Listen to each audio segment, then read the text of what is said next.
Muito durante as marcas para a gente tomar cuidado com os lobos na igreja. Você falou em vários momentos isso. A grande pergunta que eu fiquei na minha cabeça é: e quando a gente não consegue detectar esses lobos? Porque no meio do trigo tem joio, e aí? Como a gente faz? É complicado. De repente às vezes você acha que fulano é um lobo, e de fato ele é, pelos frutos. Mas e os que não? Eles parecem lobos, mas estão em pele de cordeiro. A Bíblia usa várias metáforas, digamos assim, para falar de pessoas que estão dentro, mas não são de dentro, né? Uma das metáforas, que eu tenho minhas divergências teológicas, mas sobre interpretação, é a questão do joio e do trigo. Cristo, nessa passagem, ele fala do mundo, não necessariamente da igreja. Mas vamos aplicar. A ideia é que se tirar o joio, pode tirar o trigo, ou que se parece um com o outro, pode dar confusão. Mas, por exemplo, pegamos quando Cristo diz que no último dia a pessoa vai falar: Senhor, Senhor, eu fiz isso, fiz aquilo, em teu nome, e Cristo fala: nunca conheci vocês. Dentro da igreja, não seria prudente a gente assumir que todos são necessariamente convertidos. Só que essa é uma figura. Os bodes que estão escondidos nas ovelhas. A outra figura do lobo. A figura do lobo é aquela pessoa ativa em comunicação, seja fofoca, seja púlpito, seja EBD. Ele não é simplesmente quieto. Ele é ativo, ele está lá para enganar, lá para trazer. É mais esse que a gente tem que se preocupar do que tanto o bode que está quietinho. O bode que está quietinho é perigoso também. Só que a gente não conhece corações. E o bode, uma hora ou outra, ele vai mostrar quem ele é. E pela graça de Deus, ele pode se converter. E se não se converter e a gente vê que ele não tem fé verdadeira, isso vai depender muito do púlpito. Porque o púlpito saudável, que prega expositivamente, incomoda o bode. Quando a Bíblia é pregada, a santidade é falada, quando a graça é exposta como verdadeiramente é, o bode se incomoda. E ele vai começar: não, eu vou mudar para lá, e ele vai sair. Mas o lobo, nós temos que ter um olhar percustador. Daí todos nós temos que estar atentos, porque o nosso Senhor Jesus falou isso inúmeras vezes. Se você pegar os livros do Novo Testamento, a grande maioria fala de falsos mestres. Era uma realidade esperada. Era uma realidade esperada. Paulo fala: eu sei que quando eu deixar vocês para os presbíteros de Éfeso, lobos vão entrar no meio de vocês e vai surgir entre vocês mesmo. É uma realidade esperada e nós temos que esperar isso. E como que a gente sabe distinguir lobo? As ovelhas de Cristo conhecem a voz de Cristo. Quando você conhece o Evangelho, você treina seu ouvido, ouvindo a mensagem do Evangelho, lendo sobre o Evangelho, lendo a palavra, conhecendo a palavra. Quando um lobo começar a falar, você vai ver que não é a palavra de Cristo. E então, daí vocês têm que agir da forma que a estrutura permite. Legal. Alguém tem alguma pergunta que queira fazer? Se você quiser vir aqui no microfone para todos poderem ouvir, então você levanta e tenta falar um pouquinho alto.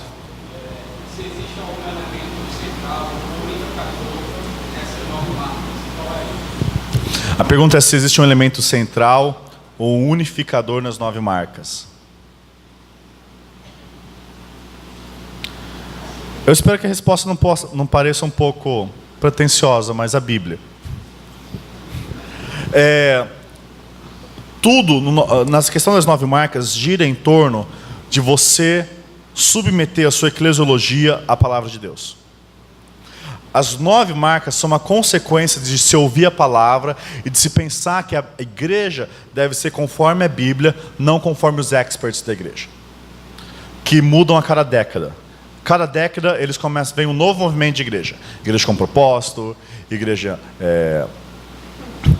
células, igreja emergente, e vai. Movimentos e pós-movimentos passam. A 9 marcas, a atitude dos 9 marcas, a atitude do Devin em geral é: eu quero fazer o que a Bíblia fala para fazer. Eu vou me submeter à Bíblia. Então, a Bíblia fala como que deve ser a pregação. Fala que tem que ser a palavra pregada e exposta. Como que a Bíblia fala que deve ser o conhecimento da Bíblia? Deve ser teologia bíblica. E assim vai. Respondeu mais ou menos?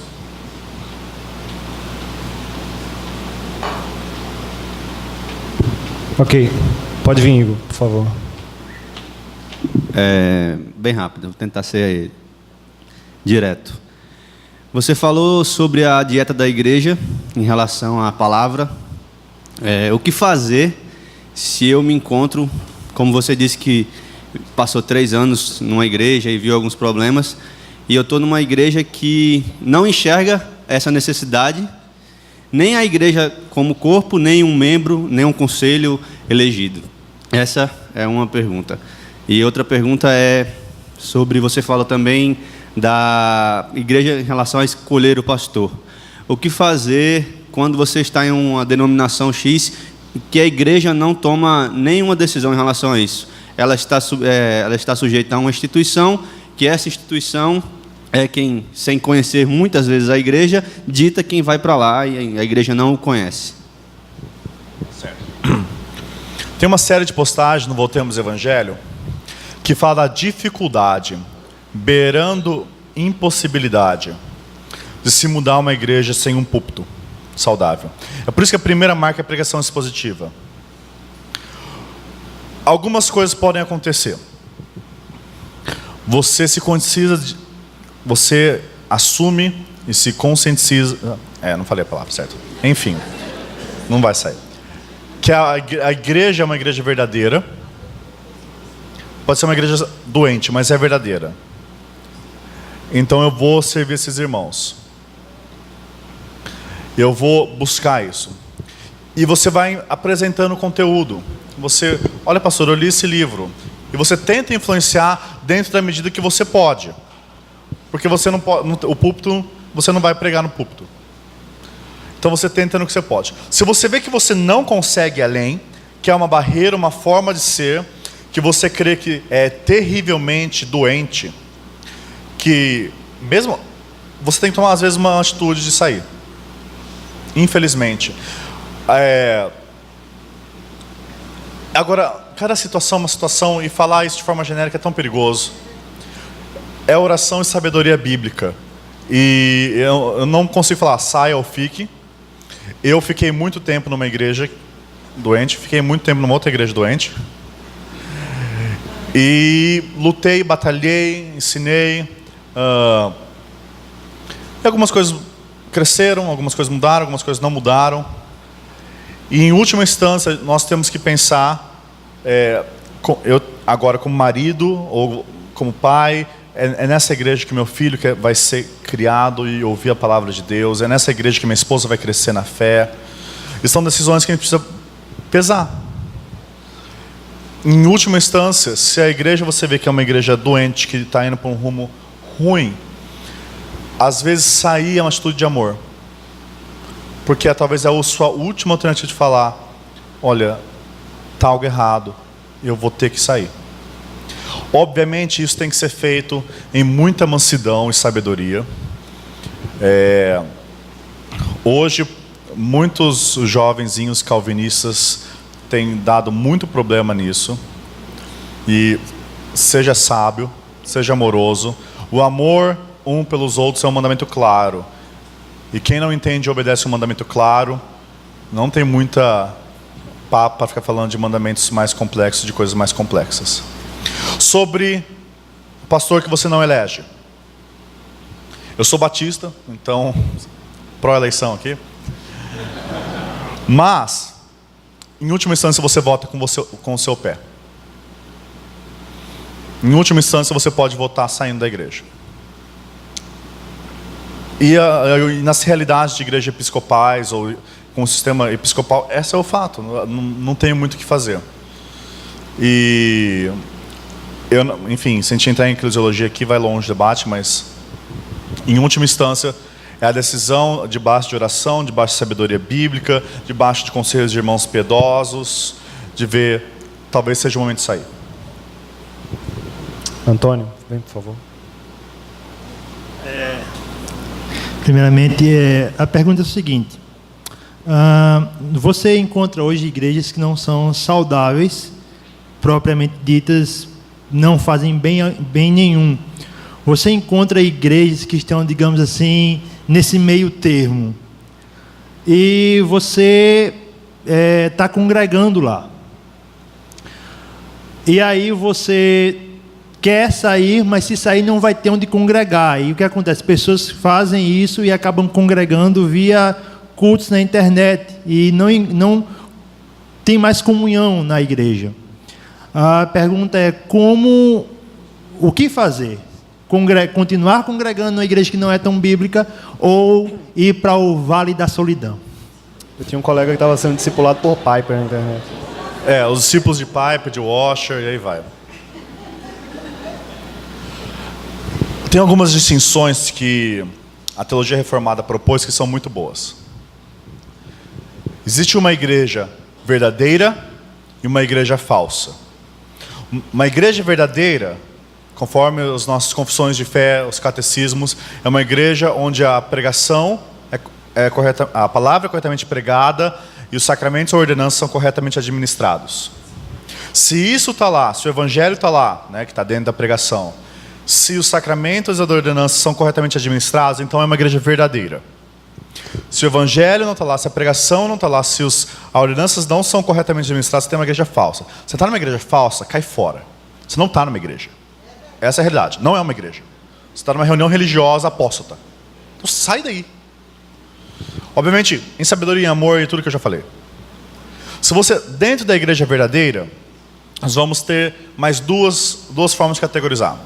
Tem uma igreja ordenada, organizada e uma igreja não ordenada. O que eu vou explicar? Vamos lá.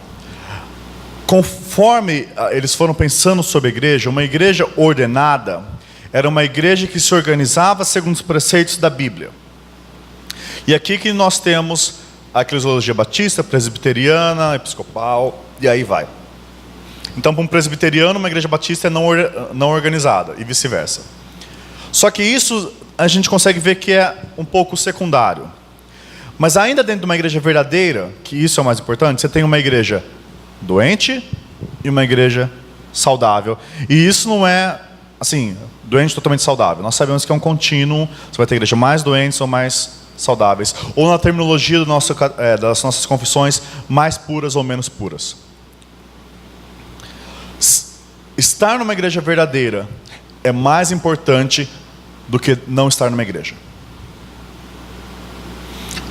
Por mais ou menos pura que ela seja. Por quê? Porque se o evangelho é de fato pregado e os sacramentos são de fato administrados, isso vai estar alimentando você. E não só isso, você vai estar tendo um relacionamento pessoal que a Bíblia exige. É que eu não coloquei o versículo aqui, mas Hebreus nós conhecemos como a carta que fala tanto sobre Cristo, exalta Cristo e demanda e fala para quem ele escreveu, para que eles se apegassem firmemente à fé. Amém? Uma coisa que a gente não repara em Hebreus é que constantemente ele fala do papel da igreja. Eu não vou lembrar o capítulo, mas um texto de Hebreus que diz, porque nós temos acesso ao Santo dos Santos. Nós temos que nos apegar firmemente à promessa. E nós temos que incentivar uns aos outros, porque o dia se aproxima, porque o pecado é enganoso, porque nós, quando estamos sozinhos, somos fracos. Essa é a realidade. A estratégia do lobo de pegar uma ovelha é isolá-la. Sempre. É muito mais fácil o diabo atacar uma ovelha isolada. O que fazer então se você está numa igreja que não é tão saudável? Amá-la. Assim como Deus te ama, pecador. Foi isso que Deus falou para mim. Deus falou para mim, você é um pecador e eu te amo. Você quer que a igreja seja perfeita. Você não está vendo nenhuma incoerência aí. Ame, seja paciente. Uma igreja não muda assim. Não muda. São pessoas, são vidas. Você não muda assim. pastor prega, eu tenho certeza que na segunda-feira você não mudou totalmente. É um processo, é lento, é paciência, é amor. Mas se você percebe que você está numa igreja que não é saudável, se dedique mais ainda. Se pule pessoas, fale do evangelho, compartilhe o evangelho, traga pessoas para estar junto a você. Influencie-os positivamente. E conforme eu respondi, se você vê que essa igreja foi cada vez ficando mais e mais e mais e mais doente, beirando aquilo lá de você, não sei se você está tão doente ou está morto, talvez seja a sabedoria bíblica fale para você sair. Legal. Olha só, gente. Geralmente terminamos às 10 horas, certo? Tenho muitas perguntas aqui. Nós geralmente não passamos das 10 horas e o nosso objetivo é terminar às 10. Agora, se vocês quiserem continuar, podemos por mais alguns minutos, tá bom? Agora vai depender de vocês também e da participação de vocês, certo? Caso contrário, 10 horas nós terminamos. Alan, eu sei que você quer fazer uma pergunta, mas André estava na fila. Vinícius, é o seguinte. Dentro da questão da igreja saudável, eu gostaria que você falasse um pouco sobre a questão litúrgica, tendo a ideia da forma e da essência. Porque há uma confusão muito grande nesse sentido, na questão litúrgica, que muitos confundem o que é forma, o que é essência, e às vezes um atropela o outro, e muitos pegam a questão da liturgia, no caso do culto, a forma e transformam em essência, ou vice-versa. É triste ver, hoje em dia, guerra de filosofias de ministério que se resumem à igreja ter bateria ou não. Isso é ridículo, é a palavra certa. Uma igreja ter bateria ou não, você usar camiseta xadrez ou ternos, é tão pequeno, mas tão pequeno comparado ao resto, comparado à glória do evangelho, comparado à essência da pregação, que essas disputas são coisa da carne. Tem uma série de artigos, 9 marcos que a gente traduziu sobre culto. Se você acessar o VE ou o Ministério Fiel, você vai poder ler bastante sobre isso. Mas conforme eu disse no começo, o que unifica é a Bíblia, é se submeter e sujeitar à Bíblia. Quando a gente faz isso, existe algo que chama princípio regulador. Ou seja, o princípio regulador diz o seguinte: eu vou fazer no culto o que a Bíblia fala para eu fazer. Simples assim. Daí você vai investigar a Bíblia. O que a Bíblia fala para você fazer no culto? Resumidamente, fala para pregar a palavra, ler a palavra, orar a palavra, cantar a palavra e ver a palavra nas ordenanças dos sacramentos. É isso que compõe o culto cristão bíblico, que é o que a Bíblia prescreve para nós para fazer. Eu me sinto seguro fazendo o que a Bíblia fala para eu fazer. Eu não gosto dos homens impondo para mim o que eu devo fazer para cultuar a Deus. Por isso que eu creio no princípio regulador. E eu não quero impor para os outros a adorar a Deus da forma que eu acho que tem que ser adorado, mas da forma que a Bíblia exige.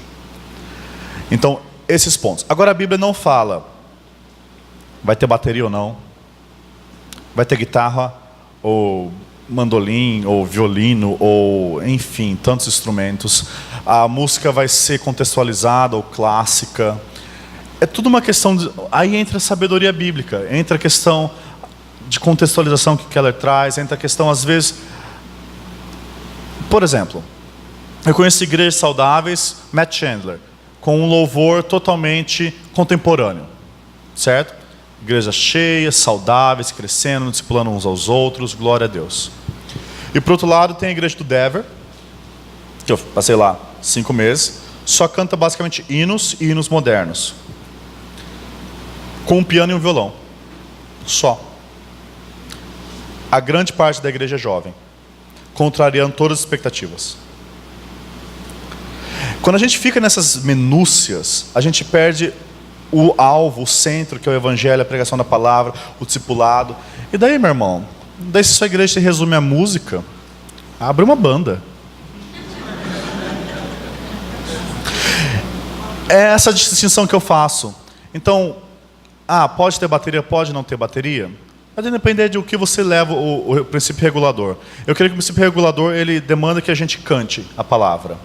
Eu creio que está dentro da questão da liberdade, que dentro do princípio regulador, a forma como a gente vai cantar, né? Mas a essência de cantar a palavra.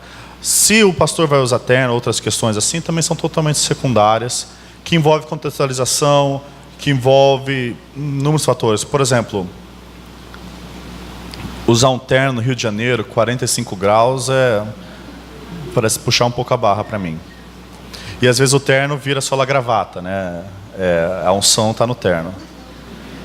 E é quando a gente pega o terno, a gravata, o piano, o órgão, e começa a atribuir a ele ao que o poder de salvação que é do Evangelho, a gente inverte totalmente nossa eclesiologia.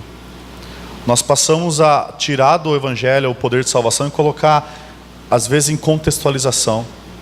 O poder está no Evangelho. Quando ele é pregado, quando ele é cantado, quando ele é lido, quando ele é visto nos sacramentos. Então Deus age, porque Deus age através do Evangelho. Amém. Você quer fazer, Alan? Vem cá. Boa noite. Você falou, Vinícius, acerca de um irmão que está em uma igreja doente e ele deve amá-la, porque é assim que se deve, digamos, prosseguir diante dessa situação, de ser membro de uma igreja doente. Mas a primeira pergunta e a principal é como eu vou amar a igreja doente, entende? Estando em uma igreja doente. E como eu vou identificar se essa igreja é doente? Como ela é, tá entendendo? Tá. O que ela faz ou não faz para ser doente, enfim. A motivação de amar a igreja doente, como eu coloquei, é o amor de Cristo. Porque Cristo nos amou enquanto nós éramos ímpios, nós amamos os imperfeitos. Porque nós somos imperfeitos. As formas práticas que nós vamos demonstrar esse amor são variadas. Pode ser uma atitude de amor você entregar o livro 9 Marcos de uma Igreja Saudável para o seu pastor.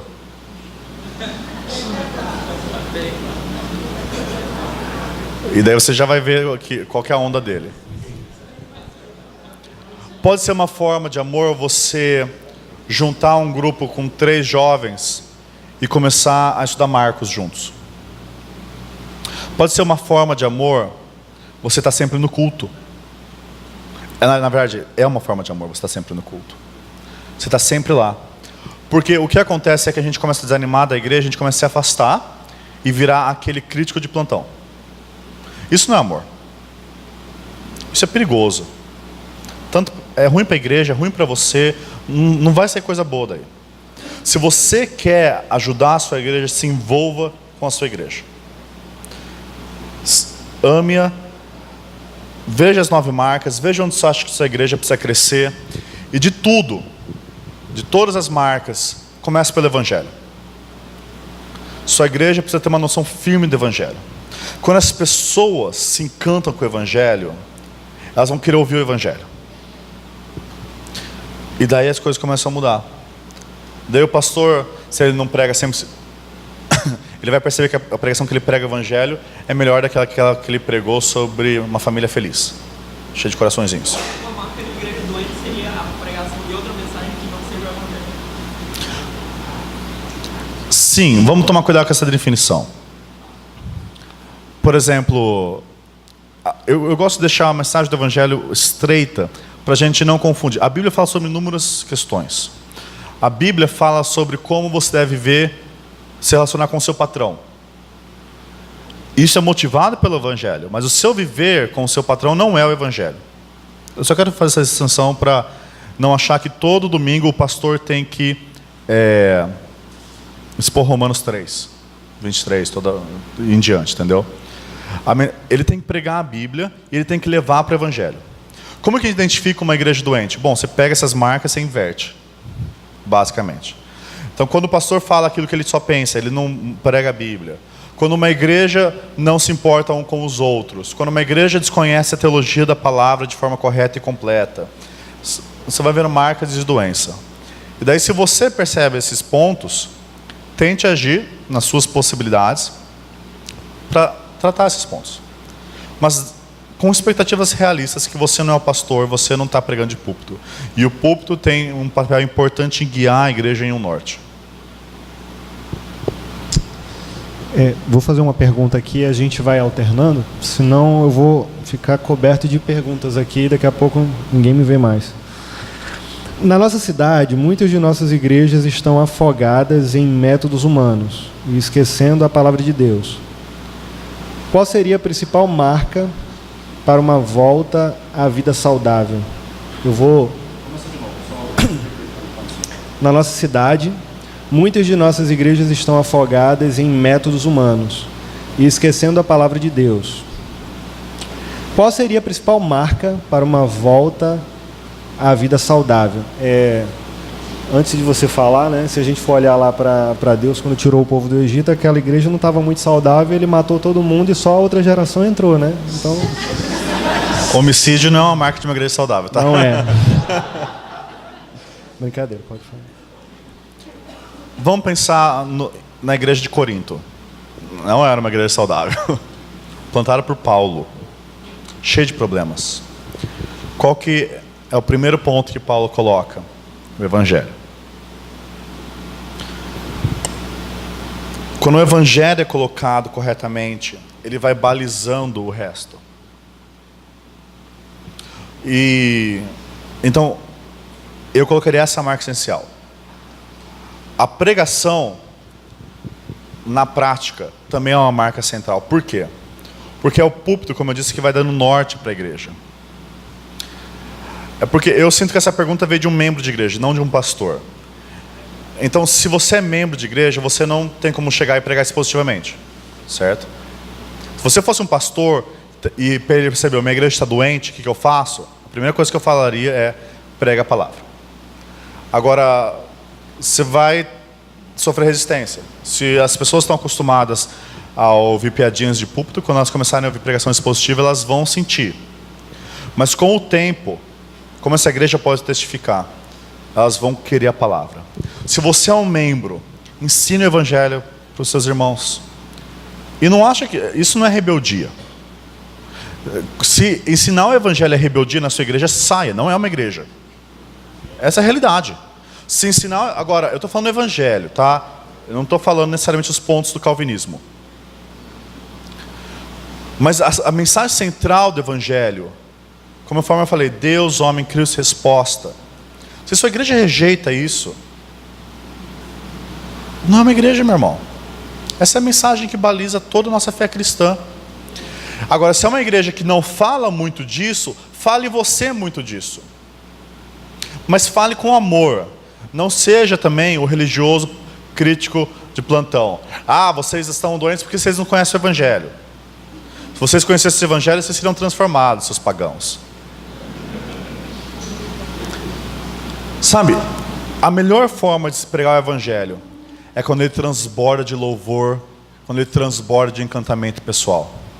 É quando você é tão tomado pela mensagem do evangelho que você chega para o seu irmão e fala, eu estava meditando sobre Cristo.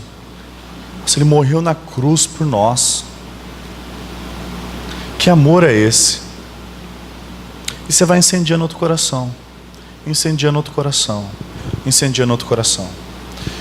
E daí você vai ver pessoas que querem conhecer mais a Cristo. E quem conhece mais a Cristo vai querer conhecer mais a palavra de Deus. Invariavelmente. Amém. Eu vou abrir aqui para as perguntas, por favor. Depois você, Jonas, depois você, tá? Boa noite. Eu participei aproximadamente 3 anos de uma igreja e, assim, eu já leio Voltemos ao Evangelho há um tempo e, com certeza, eu não vi marcas de uma igreja saudável nela. E, durante um tempo, eu estive lá tentando, de alguma forma, ajudar os irmãos, até porque eu nunca olhei para aquela igreja com um olhar de superioridade, né, porque eu entendi o Evangelho que eu era superior a eles. Mas chegou um tempo em que ficou insuportável e eu saí da igreja e aquilo me prejudicou de modo que eu fiquei um desigrejado. E por incrível que pareça, isso é uma realidade muito grande por aqui. Nesse meio tempo eu conheci muitos irmãos desigrejados, claro que cada um com sua realidade diferente, e alguns você notava que realmente era por pura rebeldia, não era porque realmente tinham entendido o Evangelho, mas por pura rebeldia. E um aspecto interessante sobre eles é a questão da instituição. Eles entendem a necessidade de compartilhar, de edificar os irmãos, de orar. Inclusive, nesse meu tempo eu conheci alguns que se reuniam em um determinado local, às vezes variavam, mas não se institucionalizavam. E sempre a questão em voga deles era: não precisamos da instituição. E com o tempo, lendo Efésios, eu fui convencido de que sim, eu preciso de uma igreja. Mas a grande questão latente é: e a instituição? Porque nós temos a igreja, e agora nesse momento nós somos igreja aqui, mas não necessariamente uma instituição, porque há pessoas de várias instituições aqui. E como fundamentar, ou pelo menos ajudar as pessoas a entender a funcionalidade da instituição perante a Bíblia? Conforme eu coloquei na marca sobre membresia, nós vivemos uma geração anti-institucional. A Bíblia não tem nem essa realidade, na verdade, né? A Bíblia, ela sempre entendeu as coisas da forma juntas. Então essa questão existia.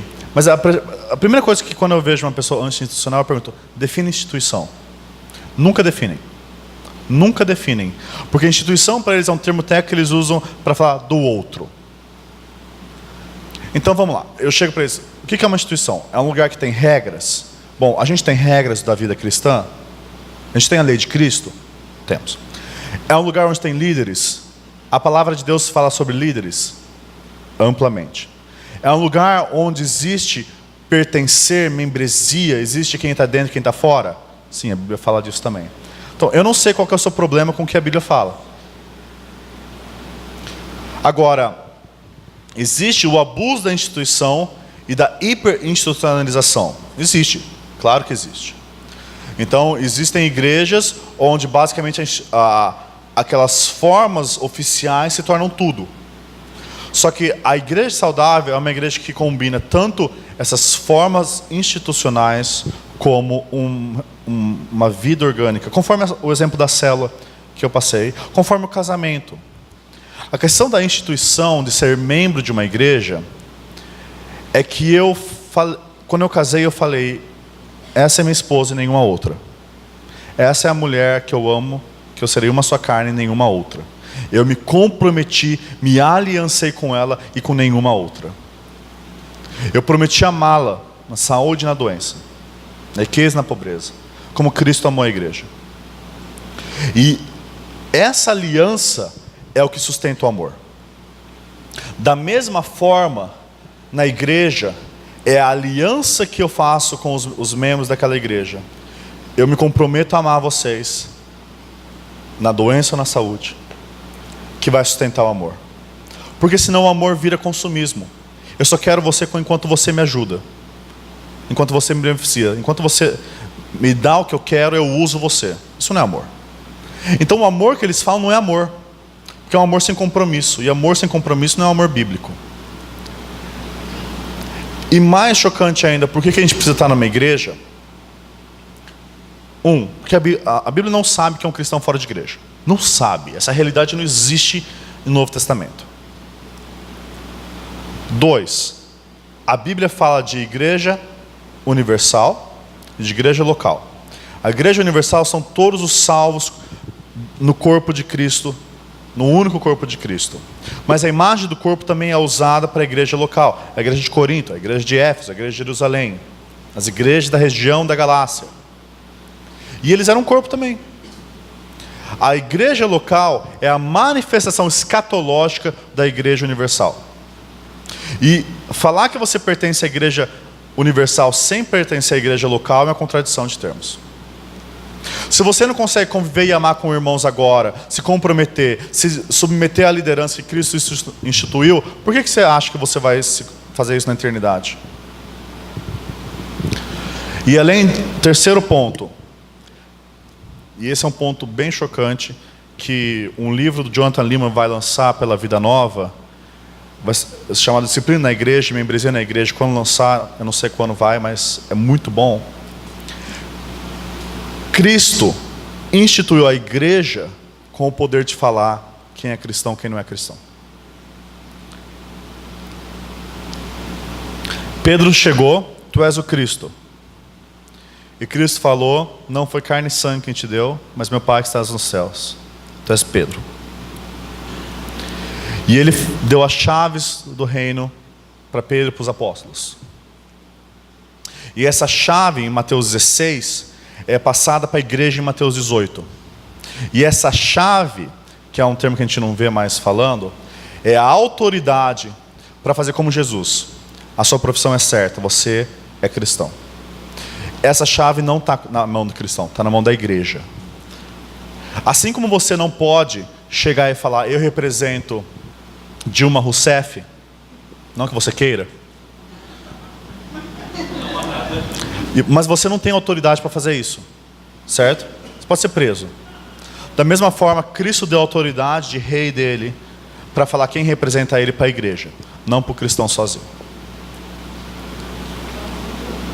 Essa é uma pancada dura, mas porque a gente pensa em muitos termos individualistas.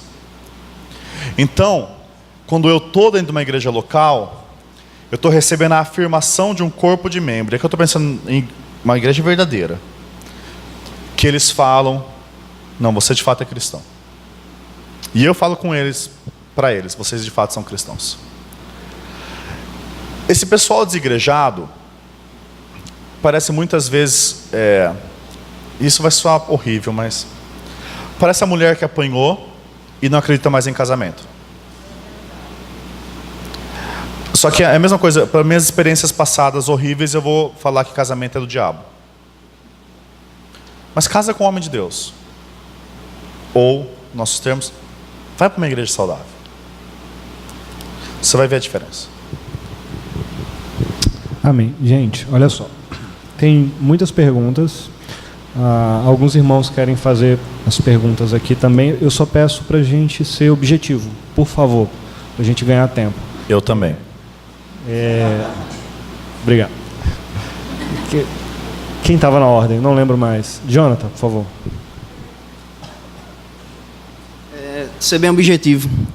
Se eu estou numa igreja que tem um púlpito doente, fruto de ignorância, o pastor de repente para de estudar a Bíblia e ele vai se alimentando desse mundanismo que tem todo, internet, televisão, essas falsas ideologias. Eu tento reformar a igreja e dou livros em amor, e quando tenho a oportunidade de pregar, eu prego o evangelho bíblico. E mesmo assim não há mudança na igreja, o pastor continua com essa mesma visão. Eu decido sair da igreja. Qual deve ser minha atitude? É chegar para ele e dizer o motivo, olha, eu estou saindo por causa disso, ou eu devo sair e pronto. Porque de repente chegar para ele e comunicar, olha, eu não concordo com isso e com isso, pode gerar um conflito. De repente um cara mais velho, de seus 50 anos, olha para mim, um moleque desse chegou agora no evangelho e quer me ensinar teologia. Então assim, eu devo evitar esse conflito ou chegar para ele e dizer, eu estou saindo por causa disso. Isso acontece, eu já vivenciei isso. Eu diria, como eu disse, às vezes sair é só o último recurso de falar, olha, tem um problema aqui. E de uma igreja que eu saí, ela não mudou 100% da água para o vinho, mas algumas coisas foram mudando com o tempo, foram amadurecendo em alguns pontos. Agora, isso não é uma promessa divina também, mas dentro da sabedoria bíblica, porque obviamente não tem um mandamento para isso, eu diria para você conversar com o pastor. Agora, em mansidão e humildade.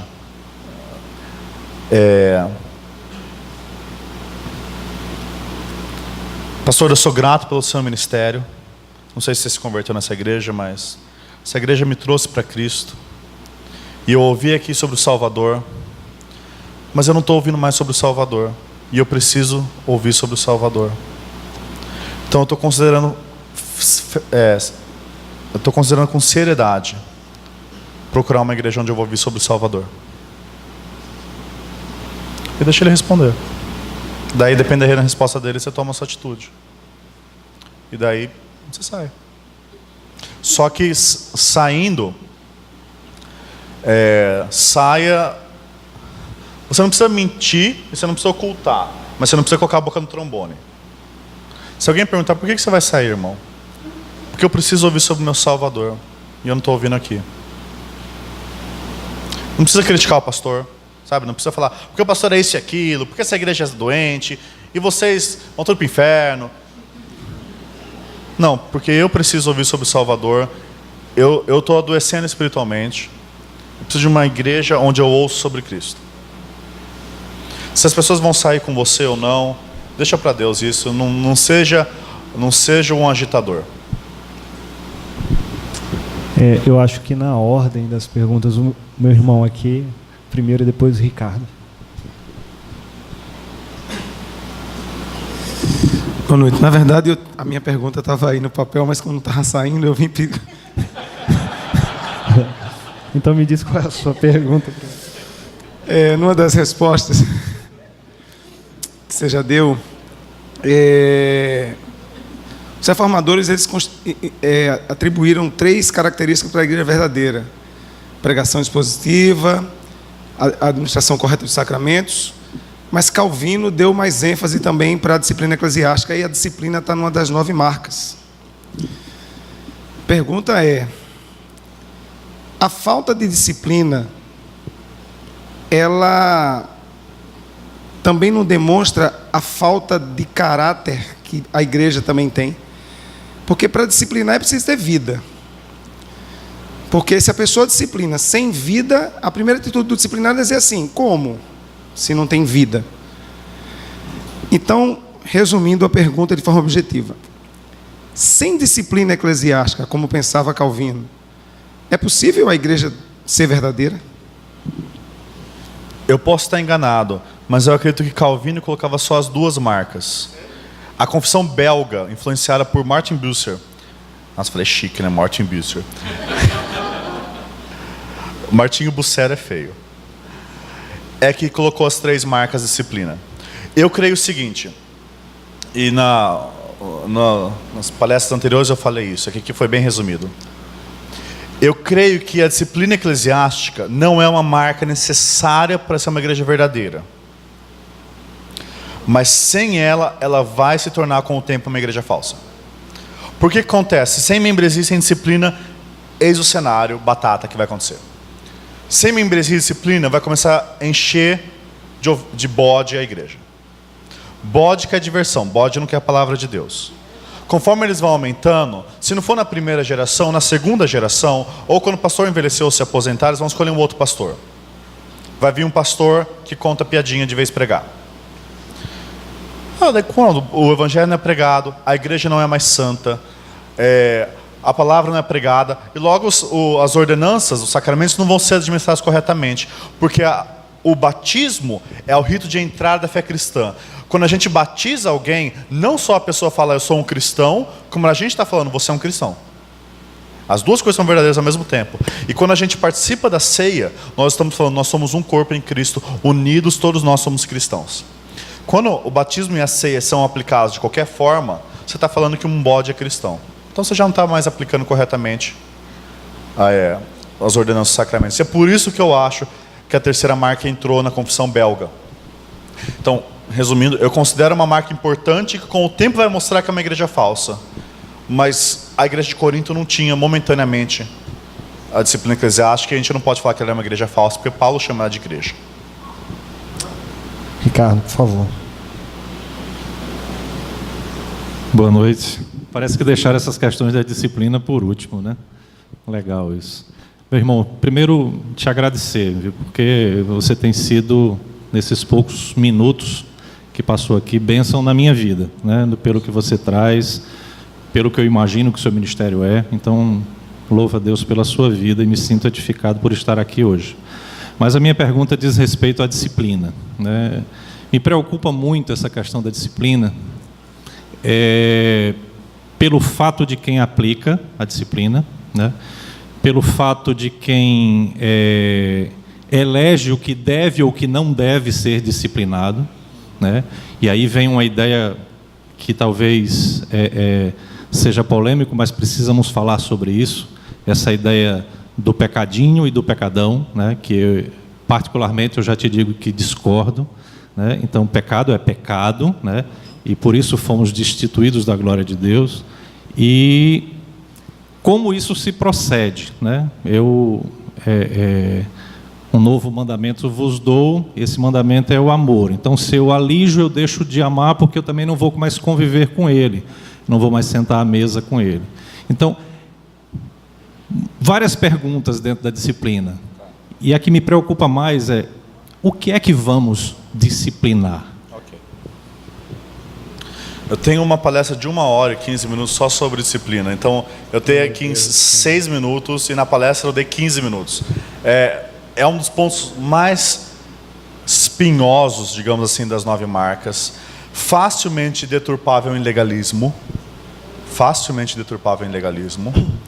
Só que o cerne, e que eu tentei passar em 1 Coríntios 5, o cerne é esse. A pessoa se diz irmão, mas vive como um ímpio. Esse é o cerne da disciplina eclesiástica. O cerne não é pecou esse, pecou aquele pecado. Porque, pensa Davi, homem de Deus, adúltero, assassino.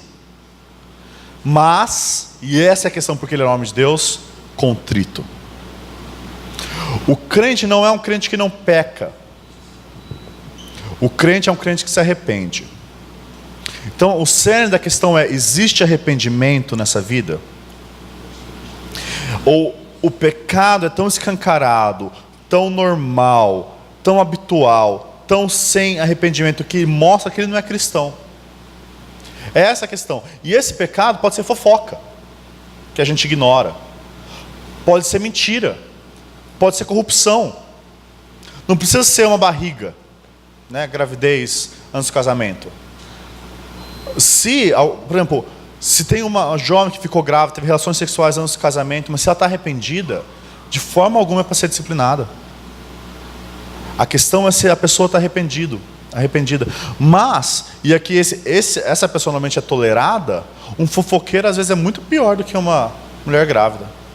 E destrói muito mais igreja do que uma mulher grávida. Então a questão principal é essa. Há arrependimento.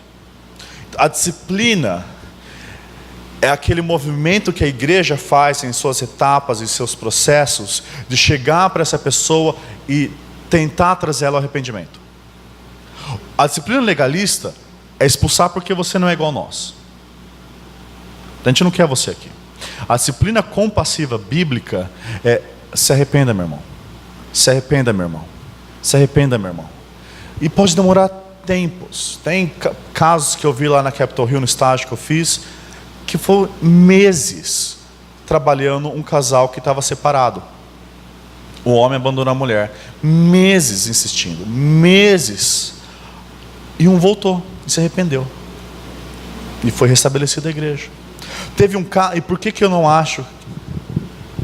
Teve um caso que quando eu fui recentemente para lá, eu não tinha pegado minha estágio, foi na segunda vez que eu fui, um irmão, ele foi disciplinado, expulso da igreja. E ele voltou. Ele chegou à igreja na reunião de membros, diante de todos, agradeceu à igreja pelo amor com que eles trataram ele, por alertar ele do perigo que ele corria. E ele queria agradecer à igreja pela atitude amorosa, que agora ele está de volta no caminho do Senhor. A disciplina, ela tem que ser amorosa. E mesmo quando a gente expulsa a pessoa da igreja, é uma atitude de amor. Como disse, sair ou expulsar é nosso último recurso de fazer um alerta. E é o alerta mais grave que uma igreja pode dar. Uma igreja saudável. Uma igreja doente, a igreja é o alerta, tipo, o pastor não gosta de você. Mas uma igreja saudável, meu irmão, você está vivendo como um mundo. O seu testemunho mostra que você está indo para o inferno. Provavelmente. Se você viver no pecado deliberadamente, não resta sacrifício. Se rejeitar Cristo, não resta sacrifício. Se arrependa. E Deus, em sua misericórdia, pode trazer a pessoa de volta. Então, a disciplina eclesiástica é amorosa. Mas a pessoa vai estar de fora. Como que a gente trata ela? A gente trata ela como um campo missionário. Não como o taxado. A gente não vai tratar ela como irmão. Essa é a grande questão. A pessoa tem que saber que, não, você não é meu irmão em Cristo. Não pelo que você tem vivido. Você é um campo missionário que eu quero evangelizar e amar. E trazer de volta para a igreja. Pode ser que de fato ele se arrependa e mostre que ele era cristão, era um irmão de fato. Pode ser que ele não se arrependa João fala que aqueles que saem do nosso meio porque não eram dos nossos. Mas a disciplina bíblica é amorosa. É um amor duro. É um amor que nós brasileiros, com os nossos jeitinhos, com as nossas educações, com o nosso não gostar de ofender o outro, com levar tudo no lado pessoal, não entendemos. Mas é um amor bíblico, mesmo sendo duro. E é compassivo. Porque ele se preocupa com a coisa mais importante. A coisa mais importante não é a pessoa fazer parte da igreja. Igreja local visível. A coisa mais importante é ela fazer parte da igreja universal. E ela pode estar aqui dentro e ir para o inferno. E eu acho que isso, se a gente tolerar isso, é terrível. Respondeu mais ou menos? Mais ou menos. Solon, por favor. Estou fazendo como irmão, já que não saiu, eu vim para aqui. Brincadeira disso. Não, é porque eu fiz uma pergunta e me veio à mente um acréscimo. Por isso que eu te pedi para vir aqui.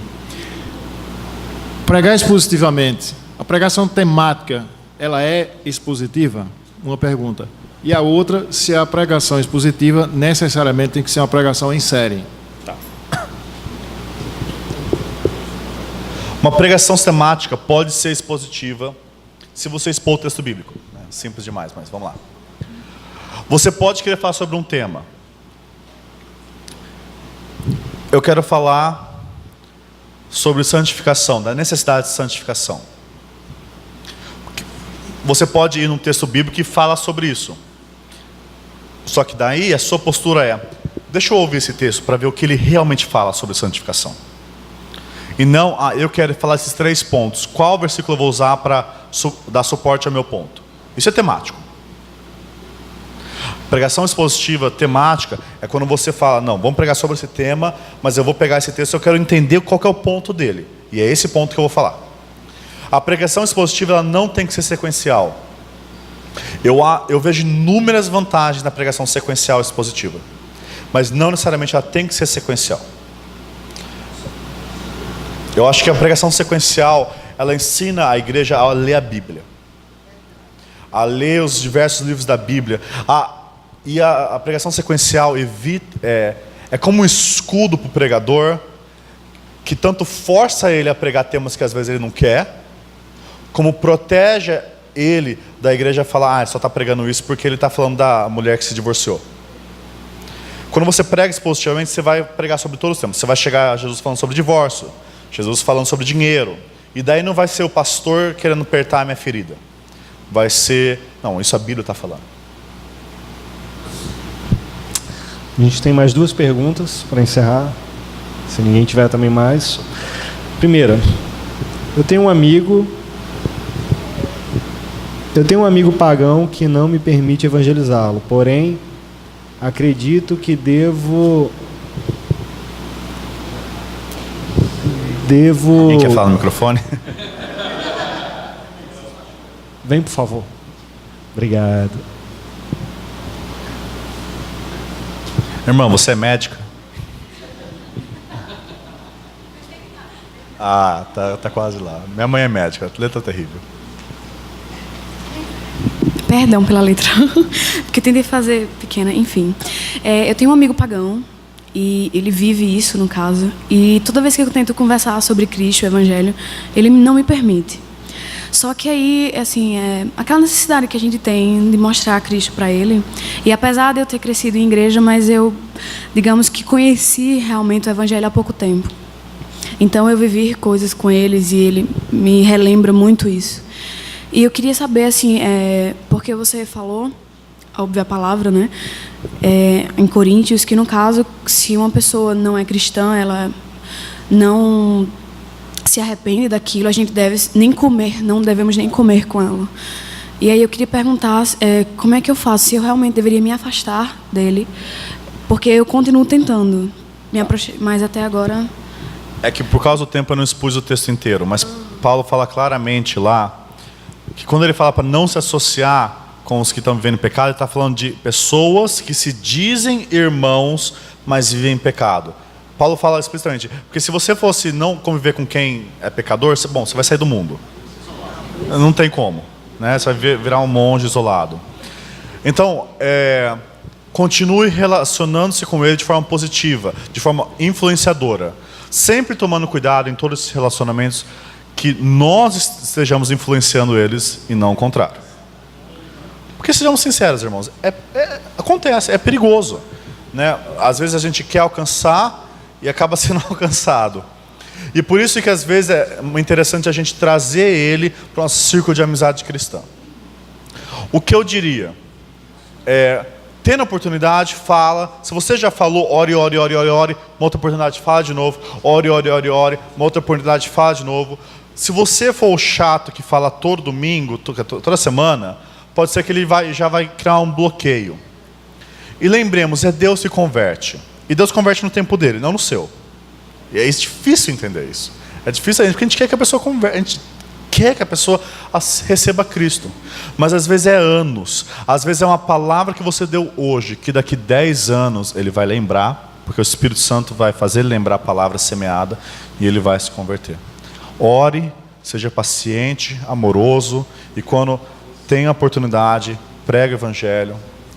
Mas envolva ele, faz ele, testemunhe, né? O testemunho cristão envolve mais do que o evangelismo. Testemunhe com a sua vida, com o seu relacionamento, com uma vida santa, com os seus amigos, com o seu amor, e ore para que Deus traga essa pessoa à fé. Amém. Essa pergunta aqui.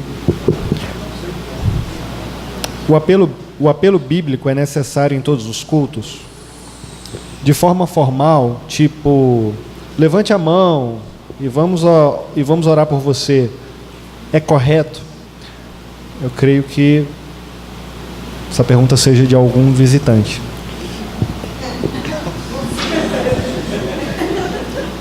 Levante a mão, tô brincando. Vamos lá. A gente usa o termo apelo bíblico para levantar a mão. Esquece isso. O apelo bíblico que Cristo fez é o quê? O Evangelho está próximo, arrependam-se e creiam. Toda pregação tem que conter isso. Toda pregação tem que levar até o Evangelho e clamar as pessoas para se arrepender e crer. Nem toda pregação tem que ser evangelística, no sentido... Vamos lá. A gente precisa parar dessa dicotomia entre pregação de doutrina e pregação evangelística. A pregação tem que ter ao mesmo tempo doutrina para o cristão e o evangelho. E o evangelho é a doutrina para o cristão e evangelismo ao mesmo tempo. É o evangelho que nos sustenta no dia a dia. Então, toda vez o evangelho tem que estar na palavra, tem que estar na mensagem. Agora, isso não significa que o pastor tem que, todo final de culto, falar: se você quer receber a Cristo, levante a mão. Eu vejo com mais luzes negativas isso, porque é muito fácil você manipular a pessoa. Mas também não é, dependendo da forma que você faz, não é totalmente assim, não seria algo antibíblico. A questão, o pior ponto é a manipulação. Eu estou vendo, irmão, eu estou vendo que você é visitante, você não vai levantar a mão. Amém, um irmão, mais alguém, mais alguém. E você fica lá manipulando até a pessoa, não, deixa eu levantar a mão, que senão a pessoa não para. Isso é ruim, porque o que a gente quer não é uma mão levantada. Uma mão levantada pode ser uma ótima forma de você saber quem quer conhecer mais o Evangelho. O que a gente quer é arrependimento e fé. É isso que a gente quer. E isso pode estar numa mão levantada, como pode não estar. Então, se você quiser, por exemplo, se o pastor quiser ao final do culto, a prática que eu acho mais sadia, digamos assim. Se você quer conhecer mais sobre o Evangelho, sobre essa mensagem que nós falamos aqui, venha conversar com um dos pastores ou com um dos membros da igreja, porque nessa igreja todo mundo conhece o Evangelho. Converse com ele, ele pode apresentar para você essa mensagem. A gente tem que, por causa dos movimentos evangelísticos, das cruzadas evangelísticas, nós passamos a pensar em conversão como um ato que a pessoa levanta a mão, um ato que a pessoa toma decisão. Gente, as pessoas são diferentes. Tem pessoas que vão ouvir a pregação do Evangelho, vão se prostrar no chão, receber a Cristo, glória a Deus. Tem pessoa que você vai precisar ficar meses levando aquela pessoa, vamos estudar Marcos, vamos estudar o Evangelho de João, e depois de um ano, eu quero Cristo. Ela não vai cair no chão, se converter e cair lágrimas, mas ela vai seguir a Cristo fielmente. Vamos parar de colocar as pessoas numa caixinha de evangelismo nossa. Então, faça o apelo bíblico, chame as pessoas ao arrependimento, à fé, mas concentre-se nisso. A mão levantada não é arrependimento e fé. A gente precisa concentrar naquilo que é bíblico. Amém. Eu não estou lembrado agora qual foi o pregador que disse isso, mas não sei se foi Whitfield, foi Spurgeon. A oração que mais levou pessoas ao inferno foi a oração do pecador arrependido. Repita comigo essa oração. Eu me arrependo pelos meus pecados. E aí depois a pessoa era escanteada e ela já foi alcançada pelo Evangelho, né? Não lembro agora. Se alguém lembra? Ninguém lembra quem foi o pregador? Ok. Provavelmente eu acho. Pessoal, nós vamos encerrar agora. Eu queria convidar vocês a ficar de pé. Quem foi abençoado aqui ontem à noite, hoje pela manhã, hoje à noite? Eu creio que todos aqui. Eu queria te agradecer, Vinícius, pela sua disponibilidade. Aline, obrigado também, tá? Foi uma bênção ter vocês aqui no nosso meio. Venham mais vezes em João Pessoa, tá? É sempre um prazer receber vocês. Quer dizer, foi um prazer receber vocês, é sempre não, porque foi a primeira vez. Foi um prazer receber vocês, que Deus abençoe grandemente, tá? O ministério de vocês. Voltem quantas vezes quiserem e iremos convidar outras vezes, tá bom? Vamos orar, gente?